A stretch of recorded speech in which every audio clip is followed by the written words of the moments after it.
have a really, really big card this weekend. Yeah, this Saturday it's actually UFC 280. And for once, it's on our time. It's in Abu Dhabi. So it's almost. Yeah, it's in the Middle East, so we don't have to wake up or stay awake or wait till tomorrow to watch it. You can the day after, right? Yeah, to wake up on a Sunday at 6 o'clock in the morning. That's sacrilege. I mean, that is, against. I mean, I know people who go to church on Sundays, but that is. Sundays are for sleeping and recovery for you. Exactly, and fucking eating and enjoying the day. Yeah, but anyway, so we're very fortunate that we will be able to watch this live. You know, being able to drink a few beers, being with your friends, watching it live, just creates a whole other dynamic to the fight. It's not a buzz. Well. You can really feel it watching it live. We've been fortunate to be able to watch a lot of boxing because like the best boxers are in the UK and like the Tyson Furys and the Joshuas and what have you. But the MMA, it's unfortunate that we don't have that big a star in Europe. Or like we have some fight nights, stuff like that, but not at this magnitude, not this big of a card. No, but anyways, this card is truly special because you have in the main event Charles do Bronx Oliveira facing Islam Makhachev. Mm-hmm. And, you know, we were talking about this before. What is truly, I mean, they are fabulous fighters in their own right, but you and I talked about this before, you know, off camera, and we couldn't help but recognize the similarities in the sense that you have the grappler and also crazy aggressive striker in Charles Oliveira. It's a bit similar to, you know, Tony Ferguson, and then you have Islam Makhachev, who is, of course, Dagestani and very similar to Khabib. Yeah, Khabib's brother and protege, or whatever you want to call it, training partner, but they are very similar in their style. Yeah, so this is for a casual fan like myself. Yes, this is basically the Tony versus Khabib that we never got. There you go. That was a much better statement. I know. That's why I said it. Just waiting to you to stop rambling on. So I just put it simple. It was a fight that was booked 5 times and it got cancelled 5 times for numerous reasons: kidney failures, broken knee or ACL, and just devastated.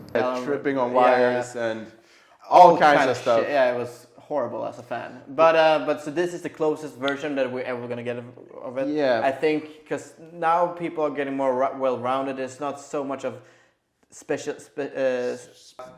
only relying on their specialty. Yeah, so like a Khabib, exactly. Khabib is a huge specialist in just the grappling. Islam is a version of Khabib, and Oliveira has very similar style to Tony. It's crazy. He moves forwards. He's long, lanky. Has big. He's not afraid to take a punch. Yeah, and his grappling is sick. Exactly. So this is a fight. It's so funny. Like there's probably hundreds of videos about this fight, and everybody's like, if he can take him down, then he can control him, Islam will win. Oh, but maybe Charles can submit him. I think this is how it's going to go. I think either Charles is going to knock him out or he's going to get smashed by Islam. So you don't see it, just let me ask you a question before you go on.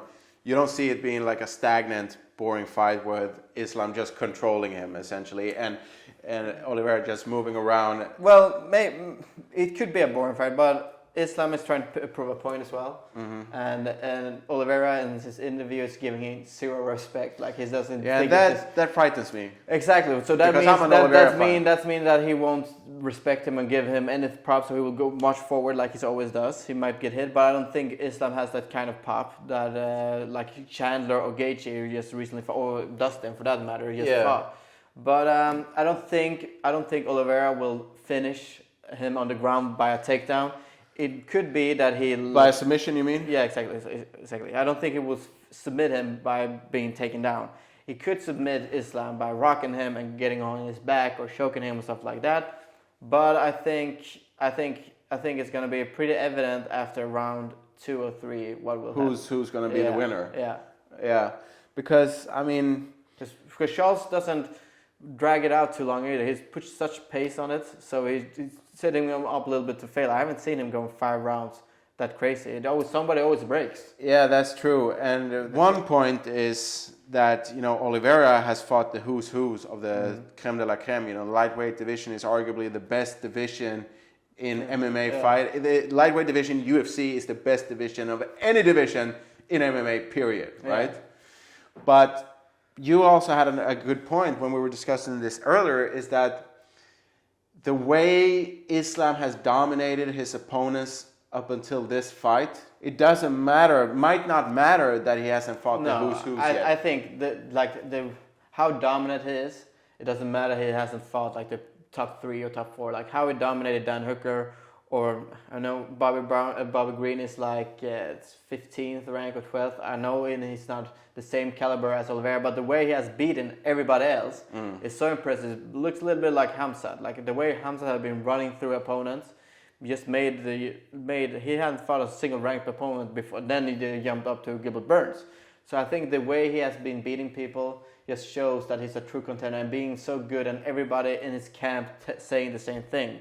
Like Khabib talking about DC, Javier Mendez, like they wouldn't lie about his talent, and we have seen that he has everything that Khabib had. Yeah, and maybe some would argue that he has even better striking, you know, just to add to that.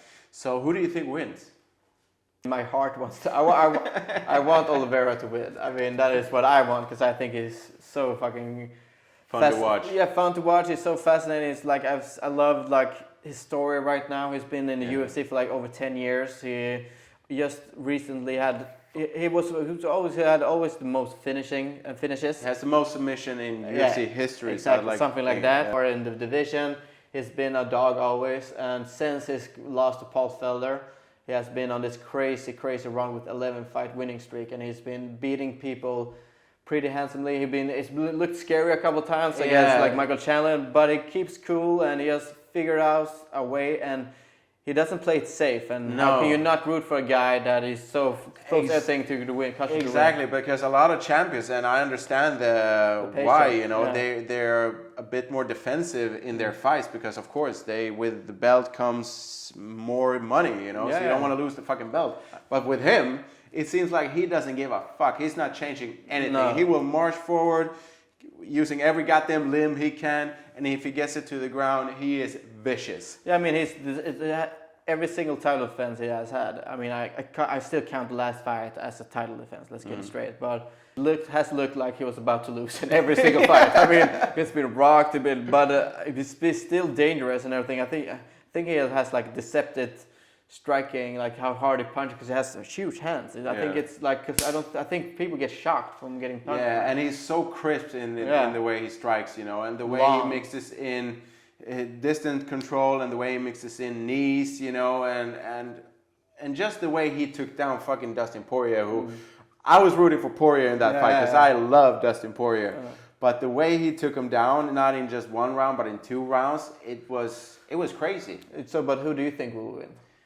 Again, my heart thinks Oliveira, but my brain thinks Islam will win. Yeah. Because I think there is a new champion, and his name is Islam Makhachev. So, goddammit, maybe we should wrap it up around here. But this was fun, although a bit shaky, but let's do this again. Yeah. And let's see how this weekend turns out, you know, with these fights. Yeah, we will put out some content from the live viewing. So we should do that for sure. We should actually give, like before the fight, we should give out final predictions, but then, because maybe something changes during the week, we don't ever know. But thank you all for watching. Yeah, the 3 of you guys, including Dad, so thank you, Dad, for watching. See you in the next one. Peace.